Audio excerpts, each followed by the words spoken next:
Uno de los aspectos que yo intenté destacar en nuestro primer sermón de esta serie fue decir que el autor de Ruth tenía la intención, tenía el objetivo de mostrarnos a David como el verdadero rey elegido. Esa fue la intención. Todo lo que vemos en Ruth, cuando el autor escribió, ya había pasado. De hecho, todo lo que vemos en Jueces, cuando el autor de Jueces escribió, ya había pasado.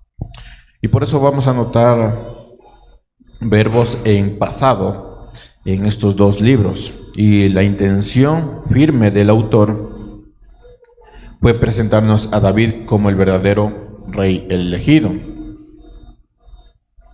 Y aunque en el principio ofrece algunas pistas que nos insinúan eso, al final deja muy claro cuál fue el objetivo del libro de Ruth. Si nosotros vamos capítulo 4, a los 4 últimos versículos, 5 últimos versículos, versículo 18, vamos a encontrar el objetivo del escritor del libro de Ruth. Dice: estas son las generaciones de Fares. Fares fue el padre de Gersón, Gersón el padre de Ram, Ram el padre de Aminabad, Aminabad el padre de Nazón, Nazón el padre de Salmón, Salmón el padre de Boz, Boz el padre de Obed, Obed el padre de Isaí, y Isaí fue el padre de David, y así termina el libro de Ruth. Ahora, permítame resumir lo que hemos comprendido hasta el momento sobre todo el libro. Y es que el libro de Ruth va más allá de una simple historia entre una nuera y una suegra. Yo espero, hermanos, que la próxima vez que usted lea el libro de Ruth vaya más allá de eso, ¿sí? O que en algún grupo de hermanas diga: vamos a ver el libro de Ruth, porque ahí hay una relación entre nuera y suegra. Yo espero que ya haya pasado ese punto, ¿no? Porque el libro de Ruth va más allá de esta simple historia de entre una nuera y una suegra. El libro de Ruth va más allá de la historia de dos personas unidas por el destino, que nosotros podríamos utilizarles. Si algún joven diga: ay, yo quiero tener una enamorada, ¿cómo puedo lograrlo? Y bueno, los jóvenes saben esto, los maestros por lo menos han de haber dicho esto, que no hay textos bíblicos que hablan del enamoramiento. En realidad es que sí.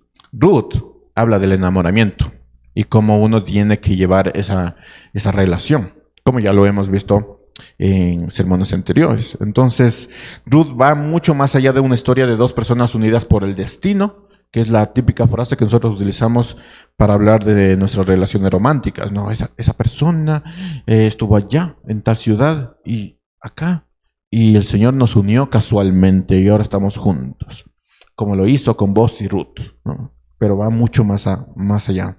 El libro de Ruth nos habla de los corazones de estos personajes principales. Por ejemplo, tenemos a Noemí, quien pasa de un corazón amargado a una teología correcta y el uso adecuado de la ley de Dios. Recuerden que ella es la que le dice: ve y acuéstate a los pies. Y es un conocimiento muy grande acerca de la ley de Dios. Y recuerden que encontramos a Noemí con un corazón amargado. Pero ella pasa de un corazón amargado a una teología correcta y el uso adecuado de la ley de Dios. Tenemos también a Ruth, una mujer cuyo corazón y comportamiento se resumen en la simple expresión de mujer virtuosa. Recuerden que en el canon hebreo, Proverbios es antes de Ruth. Mejor dicho, Ruth es después de Proverbios. Entonces la idea del canon hebreo es: como Proverbios termina en la mujer virtuosa, continúa con Ruth. Entonces el canon hebreo dice: ¿quién es la mujer virtuosa? Ruth. Y esto es antes incluso de que se casara y tuviera una relación matrimonial. Ya Ruth era una mujer virtuosa. Y tenemos a Boz, el galán de la historia, un hombre en todo el sentido de la palabra, hombre. De hecho, la misma futura suegra le dice: este es un hombre. Entonces, Boz es, en el todo sentido de la palabra, un hombre. ¿Quieres saber qué es un hombre? Antes de llegar al matrimonio, véase a Boz. Y verá que es un hombre que se ve a sí mismo como instrumento para revelar la gracia de Dios. Y les recuerdo esto, las dos características para llegar al matrimonio. Un buen matrimonio es que la mujer sea una mujer virtuosa y el hombre sea un instrumento de revelación de la gracia de Dios. Son los dos componentes de un buen matrimonio. Si tú te unes en matrimonio con un hombre que no es instrumento que revela la gracia de Dios, vas a tener problemas. Y si tú eres una mujer que no eres una mujer virtuosa antes del matrimonio, vas a tener problemas. Sería bueno que tuvieran los dos componentes. Uno podría pensar que uno solo bastaría, pero no, los dos componentes son sumamente importantes en el tema del matrimonio. Y recuerden esto, que es lo que traté de enfatizar la semana pasada o el sermón pasado, y es que estas dos características son independientes de la otra. Es decir, mujer virtuosa, eres independiente en tu virtud de lo que está haciendo tu esposo, y tu esposo eres independiente en ser el instrumento de la gracia de Dios de lo que hace tu esposa. Pero los dos son componentes de un buen matrimonio. Y para los jóvenes que tienen enamorados, no digo novios, enamorados, deberías buscar esto, ser una mujer virtuosa y un hombre que revela la gracia de Dios. Así se llega al matrimonio. Así que es importante repetir esta verdad clave que nos ofrece la interpretación del libro de Ruth. Hermanos, si nosotros dejamos de romantizar cada aspecto de la historia, no nos perderíamos el mensaje que Dios realmente quiere transmitirnos. Entonces, uno de los problemas que nosotros tenemos, no solo en Ruth, sino en nuestra vida, es que empezamos a romantizar todo. Es decir, ¿cómo es mi hijo? ¿Cómo es mi hija? Entonces, son errores, ¿no? Y empezamos a romantizar. Romantizamos el tema del matrimonio, justificamos algunas cosas, justificamos algunos aspectos, justificamos algunos parientes. ¿Cómo es mi mamá? ¿Cómo es mi papá? Entonces, no puedo decir nada, y es que son errores, ¿no? Y empezamos a romantizar el asunto. Cuando llegamos a la Escritura, el romanticismo, pues, no hay, ¿no? Hay una ley de Dios. Entonces, si nosotros dejamos de romantizar cada aspecto de la historia, no nos perderíamos el mensaje que Dios realmente quiere transmitirnos. Y con esto debemos recordar, hermanos, que es Dios quien debe ser alabado, debe ser glorificado, ya que su voluntad y providencia no dependen de nosotros, no depende del ser humano, sino de su propia existencia. Dios es bueno y sus misericordias son eternas, independientemente de quién somos nosotros. Y por eso debe ser alabado Él, no nosotros. Dice Isaías 55, del 8 al 9, solo anótelo. Porque mis pensamientos no son vuestros pensamientos, ni vuestros caminos, mis caminos, dice Jehová. Como son más altos los cielos que la tierra, así son mis caminos más altos que vuestros caminos, y mis pensamientos más que vuestros pensamientos. Lamentaciones 3 dice, por la misericordia de Jehová no hemos sido consumidos, porque nunca decayeron sus misericordias. Nuevas son cada mañana, grande es tu fidelidad. Y lo interesante de este versículo de Lamentaciones es que si usted anda pidiendo por el mundo que Dios haga justicia, dijo Sproul, tenga cuidado, porque si Dios hiciera justicia en un momento, nosotros seríamos desaparecidos. Así que tenga mucho cuidado de pedirle a Dios que haga justicia, porque nosotros caeríamos primero. Así que dice Lamentaciones, por la misericordia de Jehová no hemos sido consumidos, porque nunca decayeron sus misericordias. Nuevas son cada mañana, grande es tu fidelidad. Y Romanos 11:33 dice, oh profundidad de las riquezas de la sabiduría y de la ciencia de Dios, cuán insondables son sus juicios e inescrutables sus caminos. Entonces es Dios quien tiene que ser alabado, porque su voluntad, su misericordia son independientes del ser humano. Más allá de la historia de dos personas que se encontraron, que es el libro de Ruth, la verdadera esencia del relato central del libro de Ruth es que Dios tiene un inmenso amor por la humanidad. Eso es lo central del libro de Ruth. Dios tiene un inmenso amor por la humanidad. Tal es su amor que cada espiga, como lo hemos visto, cada espiga, cada acción, cada situación ha sido orquestada por Él para que hoy podamos recitar el versículo más famoso que nosotros tenemos, Juan 3:16, porque de tal manera amó Dios el mundo que dio a su Hijo unigénito para que todo aquel que cree en Él no se pierda, sino que tenga vida eterna. Cada espiga. Y lo vimos, cada espiguita Dios puso ahí para que Ruth llegara a los campos de Booz. Cada espiguita. Y si aún no queda muy claro esto, el relato del libro de Ruth no se detiene en David, va mucho más allá de David, apuntando directamente a Jesús. De hecho, usted va a encontrarse en el libro de Ruth con que la palabra redimir se repite varias veces. De hecho, la palabra redimir en mi Biblia, en mi versión, se repitió 9 veces. Y ya cuando se repite una palabra varias veces, uno tiene que poner atención. Entonces, solo el capítulo 4 en mi Biblia se repite 9 veces. En otras traducciones se pueden llegar a leer 17 veces. Así que redimir es lo central en el capítulo 4.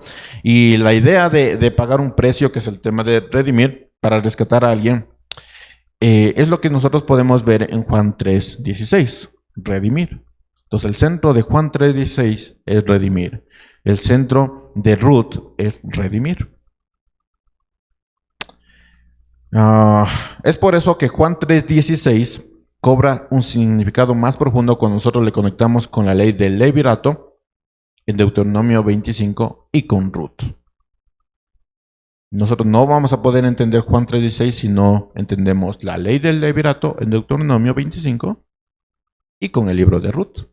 Y por eso es sumamente importante entender el libro de Ruth, porque no entenderíamos el versículo más famoso de Juan 3:16. Ahora, permítanme decirles esto, hermanos, qué asombroso es nuestro Dios y su palabra, porque dos textos que a primera vista no parecen tener ninguna conexión, no se pueden comprender sin que el otro esté. Nosotros no podemos comprender Juan 3:16 con la ley del levirato y tampoco podemos entender la ley del levirato y Juan 3:16 con el libro de Ruth. Todos son textos complementarios. Nosotros no podemos entender su profundidad si no está el otro texto. Así que ahí podemos ver lo asombroso que es Dios, incluso en redactar, en dictar su palabra. Porque son textos que aparentemente no tienen nada que ver, pero son sumamente importantes. Así que la única forma de entender Juan 3:16 y Deuteronomio 25 es mediante el libro de Ruth. Así que al entrar de lleno en nuestra serie sobre el libro de Ruth, voy a resumir todo su mensaje. Usted va a notar que el enfoque central del texto está en la palabra redimir, seguido por el nacimiento de un hijo. No se nos habla de la boda de los personajes, por eso tenemos que dejar de romantizar el libro, porque no habla de una boda. No se menciona cómo fue su matrimonio. No hay eso de vivieron felices para siempre. No hay eso. No hay eso de no tuvieron ningún problema porque uno tenía virtud y el otro era un hombre de gracia. No habla de eso.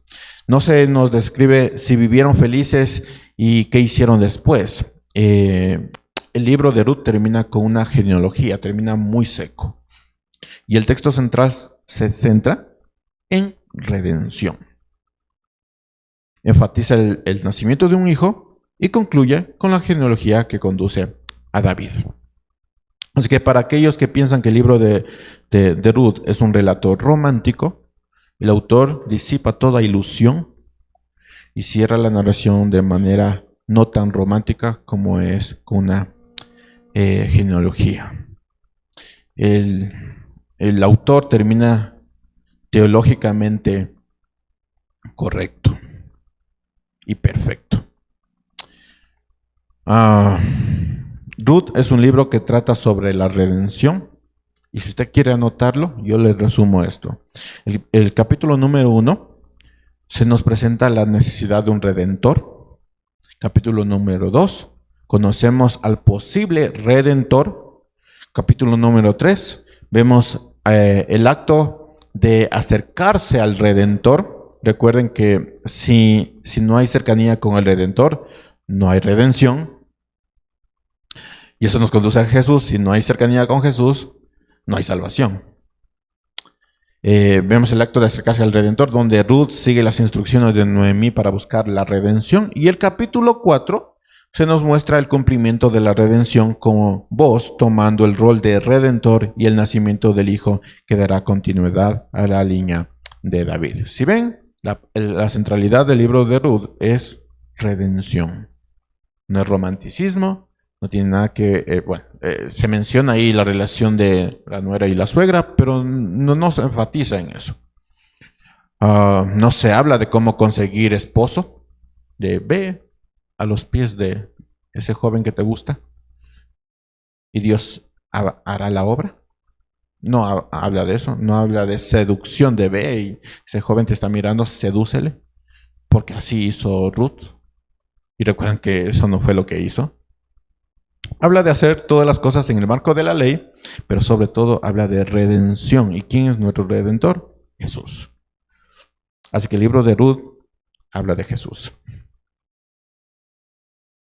Vamos a separar el sermón en 4 puntos. Y voy a empezar por el primero, la elección del Redentor. Ruth capítulo 4, versículo 1 dice: Boaz subió a la puerta y ahí se sentó, y cuando el pariente más cercano de quien Boaz había hablado iba pasando, le dijo: oye, amigo, ven acá y siéntate. Y él vino y se sentó. Si usted recuerda cómo terminamos esto, Boaz dijo: voy a hacer lo que me pides, pero la realidad es que hay un pariente más cercano que yo. Entonces no se hizo ilusiones de, ay, ya nos vamos a casar y vamos a tener muchos hijos. Sino dijo, hay una ley que tengo que cumplir. Entonces, si este pariente más cercano lo cumple, que así sea. Sería bonito que los jóvenes dijeran, hay una ley que tengo que cumplir. Si hay un hombre mejor que yo, que así sea. Y no te haces ilusiones, ni romanticismo, ni vamos a conquistarle a la chica porque ya hay que casarse porque ya tengo 30 años.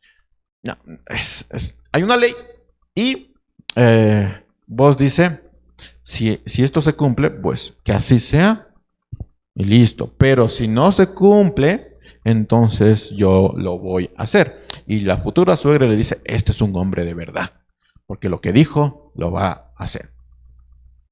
Y así llegamos al capítulo 1, donde dice, Boaz subió a la puerta y si se dan cuenta, no esperó a una semanita de, ya veremos qué pasa, ¿no? De una fue y dijo, subió a la puerta y ahí se sentó, y cuando el pariente más cercano de quien Boaz había hablado iba pasando, le dijo, oye amigo, ven acá y siéntate, y él vino y se sentó. Lo que hace especular un poco de que Boaz tenía más autoridad que esta persona, porque le dijo, ven, siéntate, y se sentó. Pero eso son especulaciones. Hay 2 cosas que debo mencionar sobre este versículo que me llamó la atención. Primero, si usted nota, Dios guió a Ruth al campo de Boaz con las espigas, poniendo espigas, hasta que llegara al campo de Boaz, pero también orquestó que el pariente más cercano casualmente llegara a esa puerta en aquel día. Entonces esto es provisión de Dios, esto es providencia de Dios, esto es voluntad de Dios, porque todo se está dando como Dios lo está orquestando, no como uno piensa. Y la segunda cosa que me llamó mucho la atención, y tal vez algunos que tengan una versión distinta a la mía, lo leyó, me llamó mucho la atención cómo algunas versiones describen a este pariente cercano. Lo voy a leer en la versión de la Reina Valera del 60. Dice, Boaz subió a la puerta y se sentó ahí, y aquí pasaba aquel pariente de quien Boaz había hablado, y le dijo, fulano. No sé si algunos tienen Reina Valera del 60, pero dice, hey, fulano, ven acá y siéntate. Y él vino y se sentó. Desde el principio, hermanos, se nos indica que ese fulano no es el personaje principal, sino Boaz. Es tanto así que no se nos da el nombre de este fulano, sino se nos llama el pariente más cercano. Pero no hay nombre, solo se le llama, fulano, ven acá y siéntate. Versículo 2. Y vos tomó 10 hombres de los ancianos de la ciudad y les dijo, siéntate aquí, y ellos se sentaron. Entonces dijo al pariente más cercano, ven, no hay nombre, solo es un fulano por ahí. Y dijo, Noemí, que volvió de la tierra de Moab, tiene que vender la parte de la tierra que pertenecía a nuestro hermano Elimelech. Recuerden que los judíos podían vender su heredad, pero el séptimo día, que es el año del jubileo, tenía que regresar lo que había vendido. Así que si había caído en desgracia, podía vender su parte de la heredad, pero no podía quedarse la otra persona, sino que el séptimo año, en el año del jubileo, tenía que regresar al quien le pertenecía.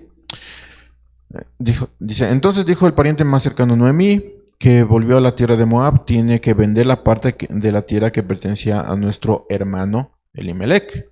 Y pensé informarte diciéndote, cómprala en presencia de los que están aquí sentados y en presencia de los ancianos de mi pueblo. Si lo vas a redimir, redímela. Y si no, dímelo para que yo lo sepa, porque no hay otro aparte de ti que la redima, y yo después de ti, él dijo, la redimiré. Entonces todo en base a la ley, ¿no? Si quieres redimirla, redímela. Si no, dímelo a mí. Puede parecer extraño, hermanos, pero el principal interesado presenta una situación como un gran negocio. Habla de una tierra, pero omite mencionar a Ruth. ¿Se dieron cuenta? Si quieres esta tierra, tenla, pero omite completamente a Ruth. Lo que revela su interés por lo que estaba sucediendo. Algunos dicen sabiduría. Por lo que estaba sucediendo. Sin embargo, todo cambia cuando vos expone la situación claramente. Versículo 5. Entonces vos le dijo, el día que compres el campo de manos de Noemí, también, y ahí sí le mete a Ruth, también debes adquirir a Ruth la moabita, viuda del difunto. Y es como que diera todos estos aspectos para que el otro dijera, ay, esto no me está conveniendo. Dice, ¿por qué no solo dijo Ruth, no la nuera de Noemí? Dice, a Ruth la moabita, viuda del difunto, a fin de conservar el nombre del difunto en su heredad. Y el pariente más cercano respondió, no puedo redimirla para mí mismo, no sea que perjudique mi heredad. Redimirla para ti, usa tú mi derecho de redención, pues yo no puedo redimirla. Ahora, bueno, permítame simplificar lo que está sucediendo con estos versículos 5 y 6. Imagínese usted que se encuentra con un adolescente, o tiene un adolescente, o tiene un hijo adolescente, y le ofrece una gran cantidad de dinero a este joven. Obviamente, cualquier adolescente va a aceptar el dinero. Toma el dinero, querido adolescente. Pero después le dices, pero si aceptas ese dinero, justo cuando va a coger el dinero, pero si aceptas este dinero, también aceptarás casarte con una desconocida. Además, proviene de un pueblo enemigo. Eso es lo que estaba sucediendo. Esto es aún más complicado, hermanos, porque no se trata solo del matrimonio. Según la ley, la descendencia de Ruth sería considerada parte de la línea de Elimelech y Malón, que era el esposo de Ruth.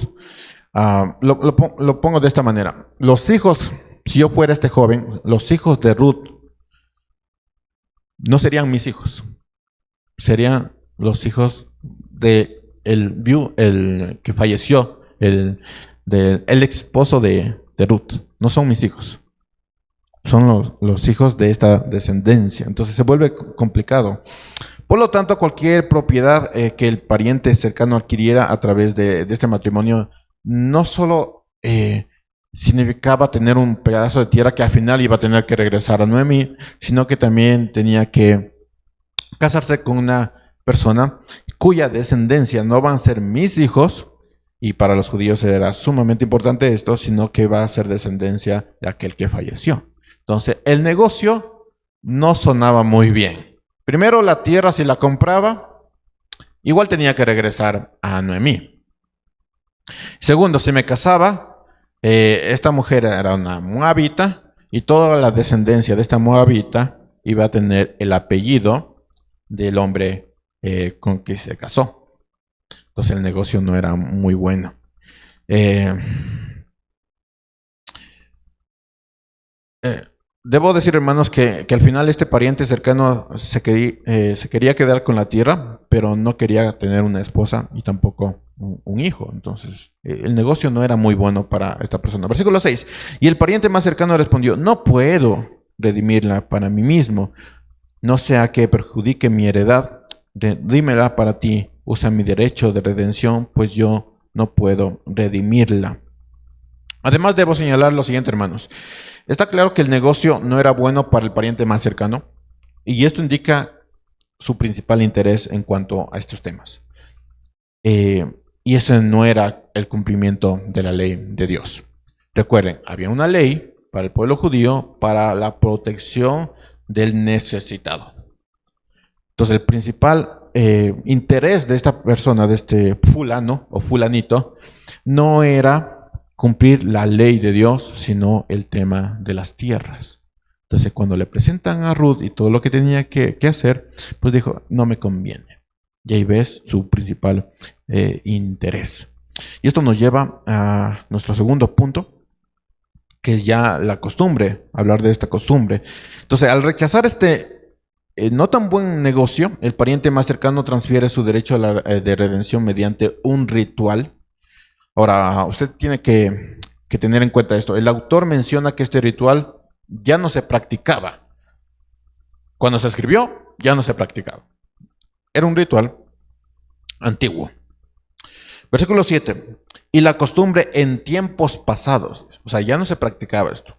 La costumbre en tiempos pasados en Israel, tocante a la redención y el intercambio de tierras para confirmar cualquier asunto, era esta. Así que da una nota ahí de lo que estaba sucediendo y el ritual que estaban por hacer.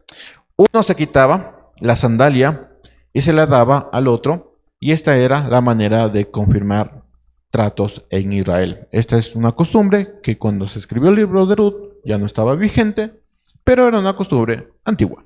No se sabe con certeza el origen de esta costumbre. Se sugiere que probablemente derivó de la promesa de Dios cuando Dios le dice en Deuteronomio 11:24 que todo lo que tocara la planta de tus pies va a ser tuyo. Se presume que viene de ahí. Además, encontramos referencias muy parecidas de este intercambio con otros textos como en Salmos 60, si quiere anotarlo y revisarlo, Salmos 60, versículo 8, en Amós 2:6 y en otro versículo que se me cayó. Así, Amós 8:6. Son textos que uno puede ver y ve algunas similitudes de cómo el pueblo de Dios utilizaba las sandalias para transferir alguna propiedad. Como menciona el autor, esta costumbre era antigua, ya no se practicaba en la época de cuando se escribió el libro de Ruth, pero era una práctica legal. Y quiero que se queden con eso, era una práctica legal. No era un tipo de ritual de ahí de vamos a casarnos, pero no, como no podemos casarnos, vamos a hacer una boda entre los familiares. Y eso no tiene nada de legalidad, ¿no? Esto es algo legal. Versículo 8. El pariente más cercano dijo a Boz, cómprale para ti. Y se quitó la sandalia. Entonces Boz le dijo a los ancianos y a todo el pueblo, ustedes son testigos, hoy he comprado de la mano de Noemí todo lo que le pertenecía a Elimelech y todo lo que pertenecía a Kelión y Malión, que son los hijos de Elimelech. Además, he adquirido a Ruth la moabita. Sé que para algunas mujeres extremistas, feministas, puede decir, adquirido, ay, esta Biblia es machista. Pero Si lo piensan, incluso es hasta bonito. No voy a entrar en esto, pero piénselo. Además, he adquirido a Ruth la Moabita, la viuda de Malón, para que sea mi mujer a fin de preservar el nombre del difunto en su heredad, para que el nombre del difunto no sea cortado de entre sus hermanos, ni del atrio de su lugar de nacimiento. Ustedes son testigos hoy. Si ya lo he pensado, o si no lo pensó, déjeme decirle lo que está pasando. Vos se está sacrificando. Está sacrificando su heredad. ¿Por qué no le interesó al pariente más cercano continuar con este tema? Porque no le convenía, porque le iba a perjudicar. Pero vos aquí se está sacrificando. Sé que este libro no se trata de estas relaciones románticas entre vos y Ruth, pero permítame comentar algo que está pasando entre ellos. Ruth estuvo dispuesta a priorizar su bienestar por Noemí por encima del propio. ¿Usted se acuerda? Capítulo 3 dijo, lo que has hecho, esto último, ha sido mejor que lo primero. O sea, tú quisiste ir con Noemí, eso fue lo primero. Pero esto último, de buscar un redentor para la familia de Noemí, no para tu familia, podrías haberte casado con alguien joven, sea rico, sea pobre, pero con alguien joven podrías haber realizado tu vida, pero decidiste quedarte con Noemí. Decidiste redimir a la familia de Noemí. Así que Ruth estuvo dispuesta a priorizar su bienestar, el bienestar de Noemí por encima del suyo. Y aquí vemos a vos también demostrar que estuvo dispuesto a considerar el bienestar de Ruth y Noemí antes que el suyo. Y si ustedes lo piensan, estas son características de un buen matrimonio. El que tú priorices a la otra persona y que la otra persona priorice a ti antes que esta persona. Cuando Pablo habla del matrimonio, usa a Jesús como ejemplo y qué interesante cómo lo utiliza. Aunque todos conocemos estas palabras, permítame volverles a decir. Y traten de conectar lo que estamos viendo. Efesios 5:25 dice, maridos, amen a sus mujeres, así como Cristo amó a la iglesia y se dio a ella. Es decir, priorizó a la iglesia por encima de su propia vida, para santificarla, habiéndole purificado por el lavamiento del agua con la palabra, a fin de presentarla a sí mismo una iglesia en toda su gloria, sin que tenga mancha ni arruga ni cosa semejante, sino que fuera santa e inmaculada. Eso significa redimir. Es lo que está haciendo vos. Versículo 28. Así deben también los maridos amar a sus mujeres como a sus propios cuerpos. El que ama a su mujer, a sí mismo se ama. ¿Y si ven la conexión? Como vos y Ruth están mostrando características de un increíble matrimonio, antes incluso de llegar al matrimonio. Versículos antes, para que las mujeres no se queden con las ganas, nos habla de las mujeres y cómo deben actuar en el matrimonio. Versículo 22. Las mujeres estén sometidas a sus propios maridos como al Señor. Decía una conferencista que una de las cosas más difíciles de una mujer es someterse a su marido. Pero aquí estamos viendo a una mujer que prioriza al esposo por encima de ella. Versículo 22, las mujeres estén sometidas a sus propios maridos como al Señor, porque el marido es la cabeza de la mujer, así como Cristo es la cabeza de la iglesia, siendo el mismo el Salvador, que se traduce como Redentor del cuerpo. Pero así como la iglesia está sujeta a Cristo, también las mujeres deben estarlo a su marido en todo. ¿Sí ven? No podemos entender estos textos de Efesios 5 si no llegamos a Ruth. Si no entendemos lo que estaba pasando con Ruth, no entendemos lo que está pasando con Efesios 5. El libro no se centra en el matrimonio, déjeme decirlo de nuevo, no se centra en el matrimonio, pero sí nos revela las características que había entre Boaz y Ruth. Ellos tienen un increíble matrimonio. Y yo creo, esto es algo muy personal, ¿por qué el escritor no siguió con la historia de Boaz y Ruth? Porque, hermanos, ¿qué más puedes escribir más que estas virtudes que ellos tenían? Obviamente van a tener un increíble matrimonio. Estas características, las cuales reflejan las cualidades también de Jesús con respecto a la iglesia, y esto se resume en amor sacrificial. Volviendo al texto, antes de que nos vayamos siendo más románticos, volviendo al texto, vamos a notar algo, hermanos. Vos se esfuerza por actuar dentro del marco de la ley. Recuerden, es un hombre en todo el sentido de la palabra. ¿Y cómo es un hombre? Aquel que hace las cosas siempre en el marco de la ley, siempre. Se toma el cuidado de asegurarse de que todo lo que se lleve a cabo esté de manera ordenada y honorable, de la manera más honorable posible. Para ponerlo de esta manera, hermano, si tú te encuentras, o hermana, hermanita, si tú te encuentras con un chico bien guapo, bien trabajador, bien amable, y vas con la mamá y dices, mami, mami, me encontré un chico bien amable, bien trabajador, bien guapo, parece BTS. Y te va, y empiezas a adularlo, pero este chico dice, ¿sabes qué, chiquita? ¿Qué tal si nos vamos a vivir juntos?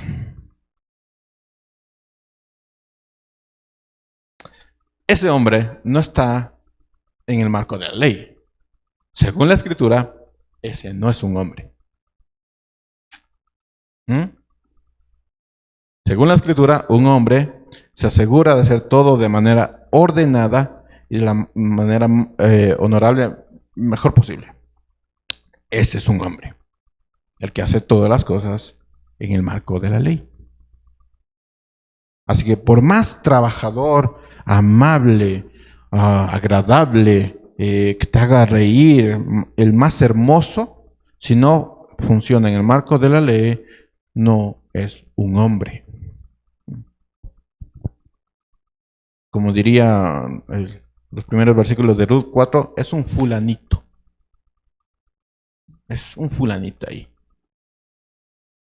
Versículo 9. Entonces vos dijo a los ancianos y a todo el pueblo, ustedes son testigos, todo en el marco de la ley, todo.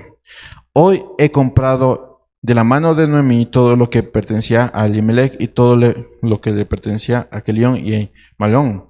Además he adquirido a Ruth la Moabita, la viuda de Malón, para que sea mi mujer a fin de preservar el nombre del difunto a su heredad, para que el nombre del difunto no sea cortado de entre sus hermanos, ni del atrio de su lugar de nacimiento. Ustedes son testigos hoy. ¿Lo ven? Todo en el marco de la ley. Punto número 3, la sorprendente bendición. Miren, hermanos, al igual que los testigos en una boda, los testigos van a responder de esta manera. Versículo 11. Y todo el pueblo que estaba en el atrio y los ancianos dijeron, somos testigos. Haga el Señor a la mujer que entra en tu casa como Raquel y Lea, vaya subrayando esos nombres, las cuales edificaron la casa de Israel, y que tú adquieras riqueza en Efrata y seas célebre en Belén. Además, sea tu casa como la casa de Fares, el que Tamar dio a luz a Judá, por medio de la descendencia que el Señor te dará de esta joven. Un montón de nombres. Si usted no conoce historia, tranquilo, yo lo explico. Voy a empezar mencionando a Raquel y Lea. ¿Qué características tenía Raquel y Lea? Voy a hacer un corte comercial para que me responda. ¿Qué características tenía Raquel y Lea? Usted que conoce la escritura. Le voy a dar una pista. Está en Génesis 29:31. Pero yo sí creo que una mujer que pues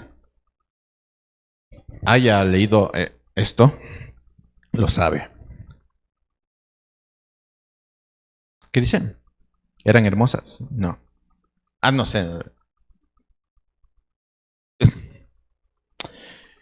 Para que usted lo tenga en mente, tanto Raquel y Lea eran estériles hasta que el Señor les concedió tener hijos. Dice el Señor que Lea, por no ser la que más amaba, su esposo, Dios le concedió tener hijos. Es decir, que hasta que el Señor no le concedió tener hijos, era estéril. Y Raquel sí se dice literalmente que era estéril. Las dos eran estériles hasta que el Señor concedió que ellos tuvieran hijos.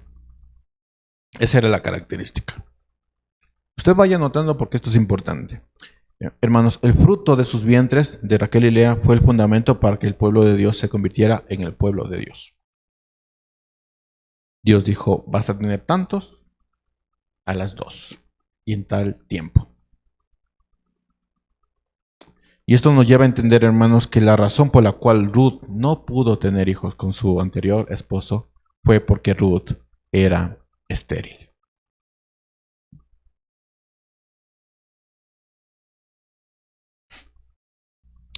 Además, se menciona Fares y Tamar. Si quiere anotarlo, está en Génesis 38. Pero si usted recuerda la historia, recordará que Tamar era la nuera de Judá. Recuerden esto, nuera de Judá, quien quedó viuda y fue rechazada en su derecho de redención. Es decir, Tamar, casada con el hijo de Judá muere, Tamar queda viuda y había este derecho de redención, que era el pariente más cercano. Judá dijo, pues, espérate que uno de mis hijos más jóvenes crezca para que te cases con él. Pero Tamar dijo, no, señor. Así que Tamar engaña a Judá, a su suegro, para concebir a un hijo. Su hijo se llama Fares. Así que como vemos en los últimos versículos, Fares es el antepasado de Boz. ¿Usted está conectando todo? Yo espero que sí, hermanos, porque esto nos lleva a regresar y ver la historia de diferente manera. A primera vista, hermanos, parece no tener ninguna relación a esta historia de Tamar y su hijo Fares, porque pues, es un tema raro, hermanos, pero tiene sentido si nosotros la asociamos con el libro de Ruth y finalmente eso nos conduce a Juan 3:16. Es decir, no hay Juan 3:16 sin la historia de Tamar. Los testigos no solo están presenciando esta unión maravillosa de estas dos personas, sino una historia increíble que se entrelaza con la de Lea, Raquel y así como de Tamar y su hijo Fares. Y al mismo tiempo le están deseando a Boz que tenga un hijo con una mujer inicialmente estéril. Sin embargo, en la providencia de Dios le están diciendo, vas a tener descendencia. ¿Como quién? Como Lea, como Raquel y como Tamar. ¿Ven qué bonitos deseos? Me llama mucho la atención, hermanos, la sabiduría y la profundidad teológica de estos deseos de los testigos. Me encantaría que en todas las bodas todos los asistentes fueran teológicamente correctos y bien instruidos y dieran sus deseos teológicamente correctos. No están deseando algo simplemente por desearlo, de que te vaya bien, felicidades, y el arroz que se desperdicia, ¿no? La razón es que están viendo a un hombre de reputación ejemplar, conocido por su gracia, unirse con una mujer que, si ustedes recuerdan, es conocida por todo el pueblo como una mujer virtuosa.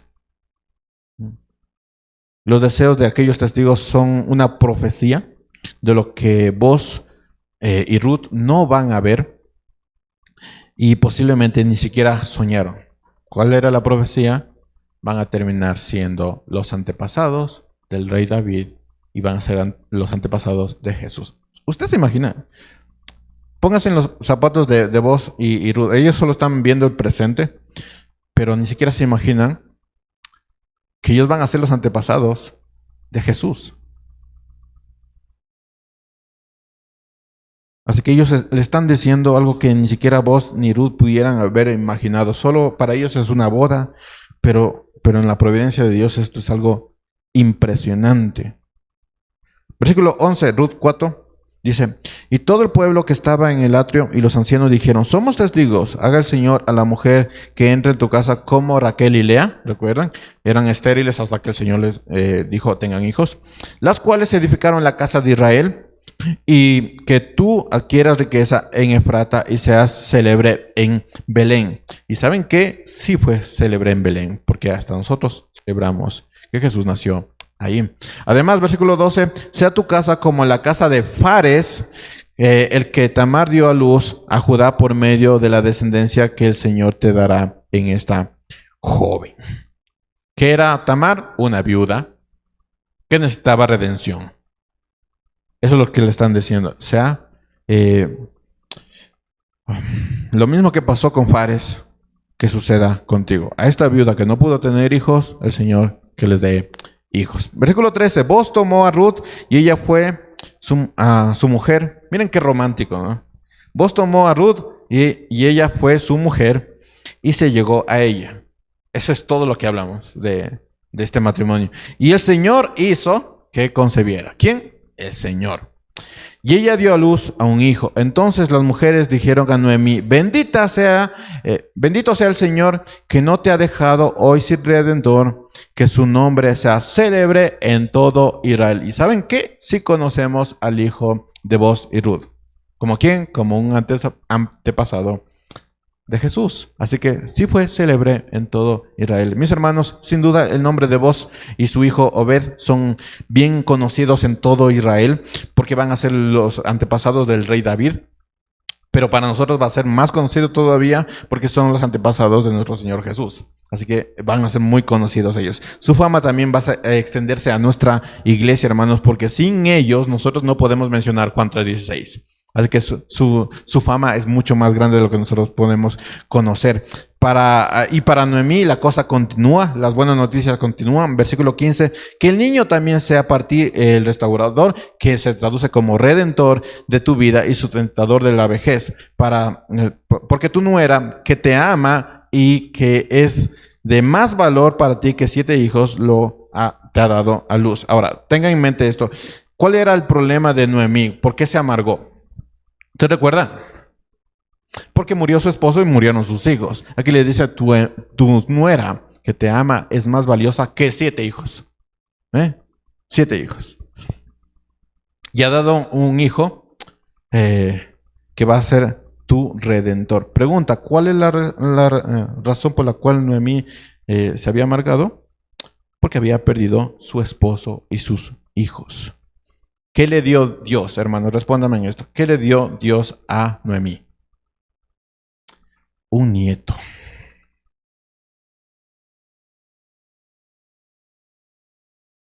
¿Qué había perdido Noemí? Esposo e hijos. ¿Qué le dio Dios? Un nieto. Versículo 14. Entonces las mujeres dijeron a Noemí, bendito sea el Señor que no te ha dejado sin redentor. ¿Cuál era el redentor de Noemí? Su nieto.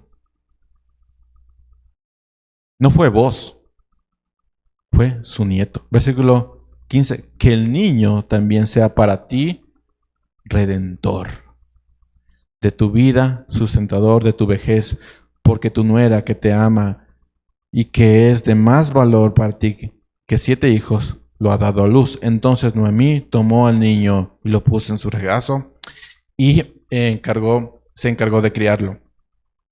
Hermanos, Noemí pensaba que vos serías su redentor. Y recuerden que toda la historia va que ella quería un redentor. Había perdido a su esposo, había perdido a sus hijos y decía, el Señor me lo quitó, el Señor me lo quitó. Pero, ¿qué fue lo que el Señor le dio? Un nieto. Y vemos que Ruth pensaba que vos era el redentor, que este hombre va a redimir a su familia, pero Dios le dijo, no, vos no vas a ser tu redentor. ¿Quién va a ser tu redentor? Tu nieto. Fue el nieto que la redimió y fue el nieto que la sustentó en su vejez. Noemí regresó a Belén sin nada. ¿Recuerdan cómo comenzó esto? Dijo, no tengo nada, llámenme Mara. Lo he perdido todo, pero ahora Dios le había dado un propósito. ¿Cuál era el propósito de Noemí? Ahora, criar a su nieto. ¿Lo ven? Noemí dijo, no tengo nada, y el Señor te dio un nieto. Y ahora el propósito de Noemí fue criar a su nieto. Mis hermanos, Dios no deja nada por sentado. Nuestro Dios es un Dios que provee, cura las heridas de aquel que tiene el corazón roto, como dice Salmos 147. Él no solo está viendo la provisión para nosotros de la salvación, está viendo también la provisión para Noemí. Todos los aspectos que nosotros estamos viendo están bien orquestados porque si nosotros pusiéramos a este Dios que está orquestando todo para que tuviéramos a nuestro Señor Jesús y dejar a un lado el tema de los personajes principales de aquí, estaríamos viendo a un Dios que no existe. Dios está proveyendo a todos. Dios no deja nada por sentado. Versículo 17. Las mujeres vecinas le dieron un nombre y le dijeron, le ha nacido un hijo a ¿quién? Noemí. Y lo llamaron Obed. ¿Saben qué significa Obed? El que sirve. El que va a servir a su abuela. Es el padre de Isaí, padre de David. Estoy seguro, hermanos, que Dios tiene planes para nuestros hijos y los hijos de nuestros hijos. Sin embargo, no hay que llevar muy lejos a nuestra mente.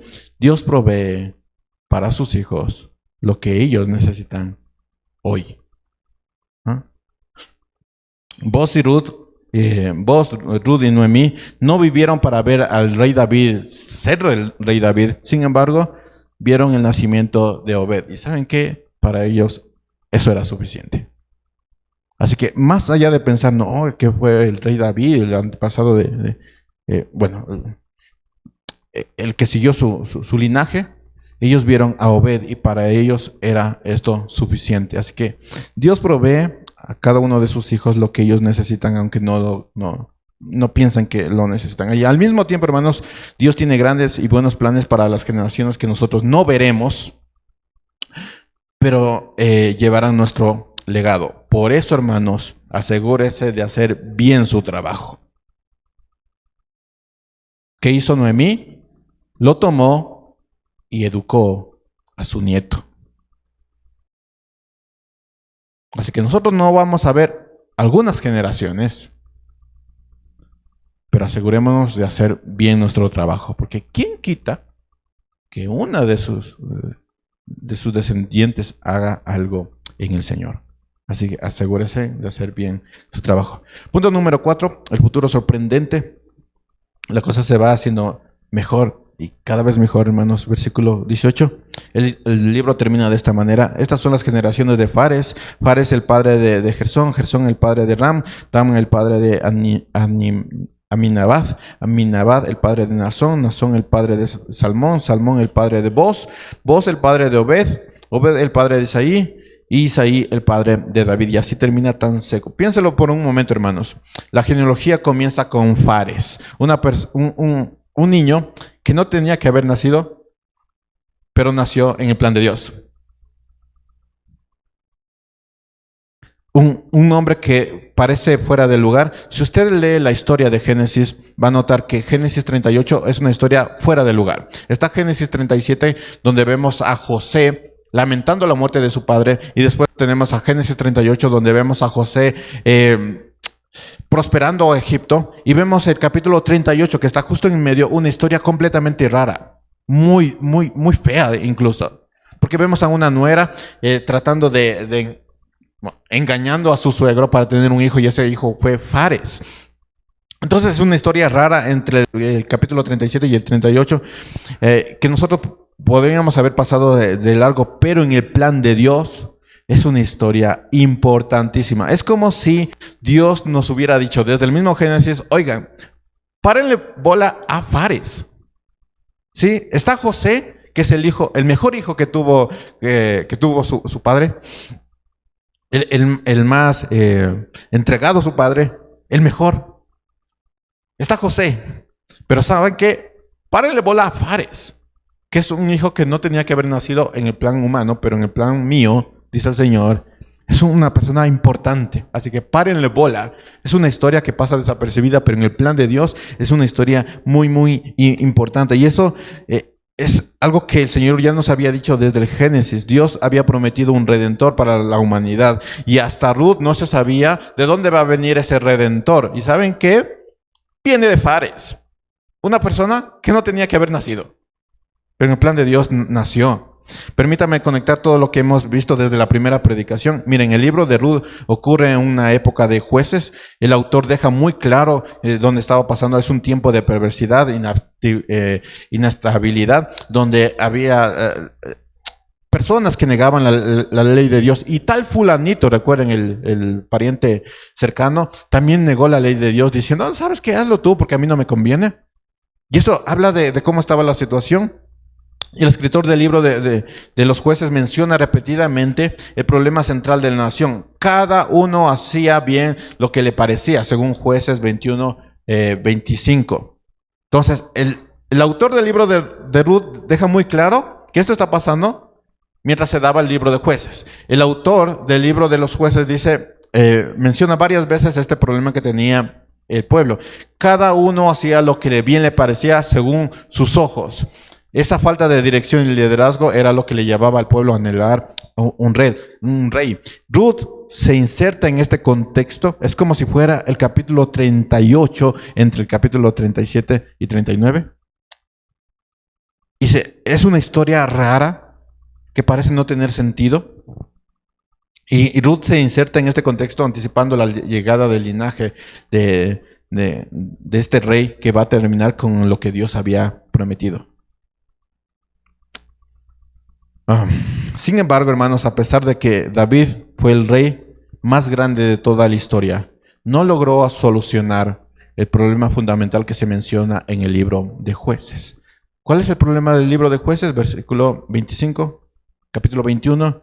En esos días no había rey en Israel, cada uno hacía lo que le parecía según ante sus propios ojos. Ese era el problema. Entonces ellos deseaban un rey.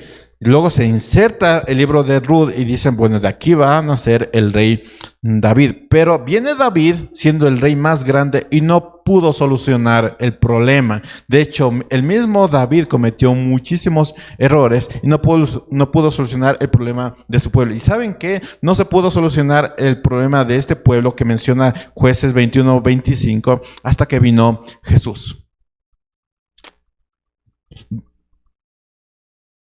¿David fue un gran rey? Claro que sí. ¿Fue el rey prometido? No. ¿Saben cuál es el rey prometido de Jueces 21, 25? Jesús. Pero tenía que estar David. Tenía que venir David. Y cuando nos dirigimos al Nuevo Testamento, si usted quiere echarle una mirada al Nuevo Testamento en Mateo 1:1, ¿cómo comienza Mateo 1:1? ¿Cómo es que Dios pone a Mateo, que algunos dicen que no es el primer libro, pero pone a Mateo como el primer libro? ¿Cómo comienza esta historia? El libro, así dice Mateo 1:1, el libro de la genealogía de Jesucristo, hijo de David, hijo de Abraham. ¿Y ven cómo se conecta todo? El libro de Ruth termina con una genealogía en David. ¿Cómo comienza la historia de redención para la humanidad? Con el hijo de David, hijo de Abraham. Y continúa la historia.